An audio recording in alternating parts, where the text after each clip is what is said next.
Evaluate your whole journey here so far in the NBA. It's been fun. It's a big jump going from college to the NBA. And, the rookie year is always a big learning year, so I feel like I've been doing that well, just learning throughout the season, just from different games, practices. Obviously the vets are good, trying to help me along, and I feel like I have been improving throughout the year, so that's the biggest thing.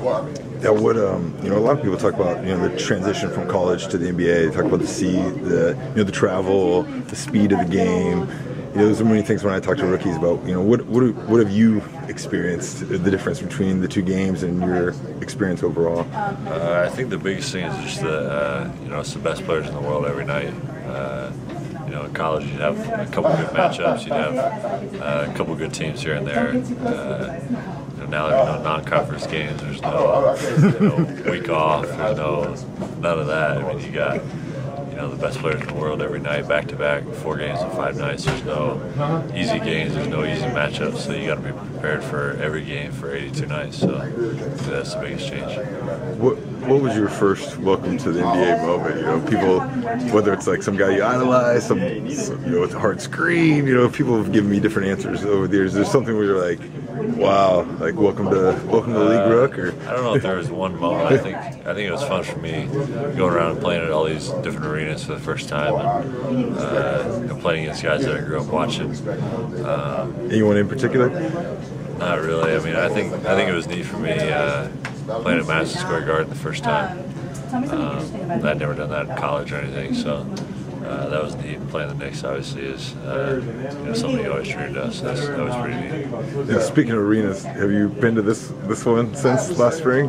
No. I didn't want to start with that question, but you kind of led me there. Yeah. No, that's the same. No. First time you've been here since last year? Yeah.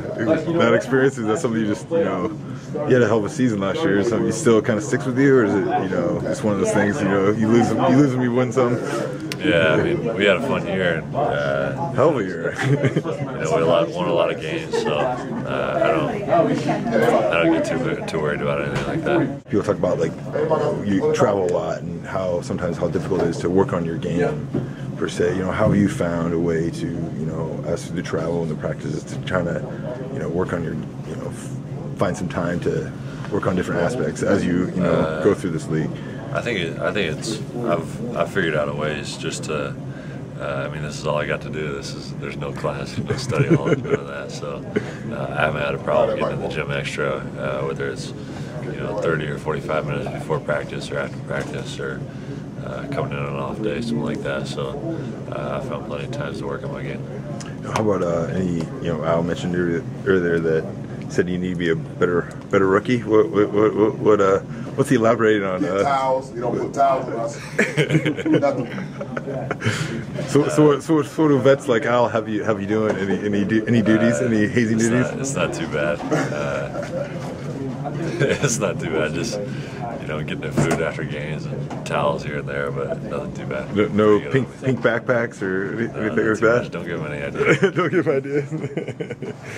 Your brother in the NBA as well.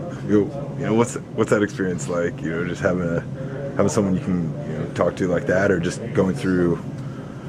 Yeah, this league, where you can have someone to lean on, someone. Yeah, it's neat just because we grew up playing against each other in the backyard, and now we're playing against each other on the biggest stage. So it's definitely neat for both of us just to be able to share that with each other, and I'm definitely proud of him. And even Luke was with the Suns all year last year, so it's neat for all of us to be able to share that. Yeah, the Plumlee families too. There's all sorts of divorce. It's kind of a different different situation in NBA. There's all these brothers all around right now. Yeah, it's neat.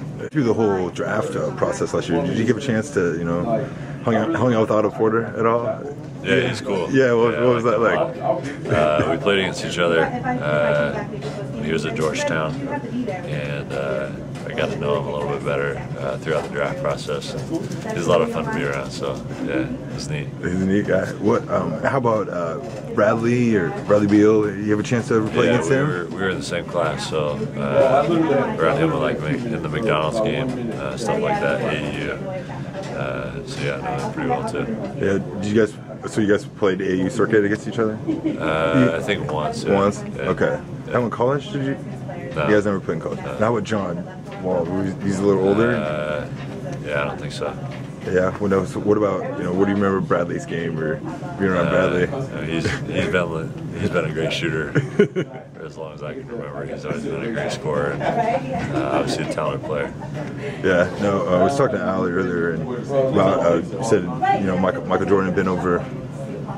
Been around the other day. He gave a speech to the locker room, kind of pumped you guys up after Win, told you how he was proud of you. What's that experience like to have Michael Jordan in your locker room? It's definitely neat. It's obviously the best player ever. Anytime that you can get anything from him or even interact with him is a neat experience. So just try to take whatever you can get from him, and it's neat to have him around. He just acts like he's one of the guys. So he'll be in the locker room or the training room, just chit-chatting with guys.